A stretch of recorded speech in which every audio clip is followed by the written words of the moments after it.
মদিনার অলিতে গলিতে চলছে আনন্দ উৎসব, ঘরে ঘরে বইছে অনাবিল খুশির জোয়ার। বাচ্চাদের জন্য প্রস্তুত করা হচ্ছে নতুন নতুন জামা কাপড়। চারিদিকে এত আনন্দ, এত হই হুল্লোড়ের একটাই কারণ, দুদিন বাদে পালিত হতে যাচ্ছে মুসলিমদের সবচেয়ে বড় ধর্মীয় অনুষ্ঠান ঈদ। মদিনার ঘরে ঘরে যখন ঈদের খুশি, তখন হযরত ওমর রাদিয়াল্লাহু তাআলা আনহুর ঘরে দেখা গেল বিষণ্ণতা। তার ঘরে না ছিল বাড়তি কোনো উৎসব আয়োজন, না ছিল নতুন জামা তৈরির হিড়িক। অথচ ওমর রাদিয়াল্লাহু তাআলা আনহু তখন মুসলিম জাহানের খলিফা, অর্ধ দুনিয়ার শাসক তিনি। তা সত্ত্বেও নিজের কিংবা পরিবারের জন্য একটি নতুন জামা তৈরির আর্থিক সঙ্গতি তার ছিল না।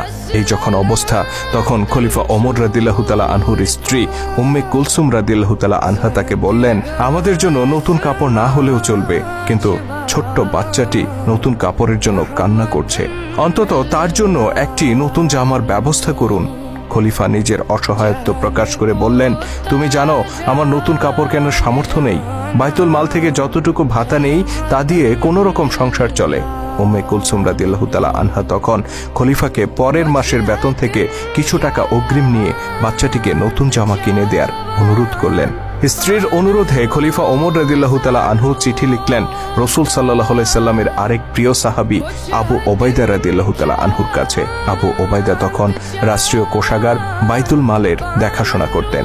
চিঠিতে খলিফা 1 মাসের অগ্রিম ভাতা চেয়ে অনুরোধ করলেন আবু ওবাইদা রাদিয়াল্লাহু তাআলা আনহুকে। সারা মুসলিম জাহানের খলিফা যিনি, অর্ধ পৃথিবীর শাসক যিনি, সেই ওমরের এমন চিঠি পেয়ে আবু ওবাইদা চোখের পানি ধরে রাখতে পারলেন না। তিনি কান্নায় ভেঙে পড়লেন। তবে তিনি নিজের এই আবেগকে নিয়ন্ত্রণ করলেন। চিঠি বাহকের হাতে অগ্রিম বেতন না দিয়ে তিনি বরং আরেকটি চিঠি ধরিয়ে দিলেন। সেই চিঠি যখন হাতে পৌঁছল, খলিফা ওমর রাদিয়াল্লাহু তাআলা আনহু তা পড়তে শুরু করলেন।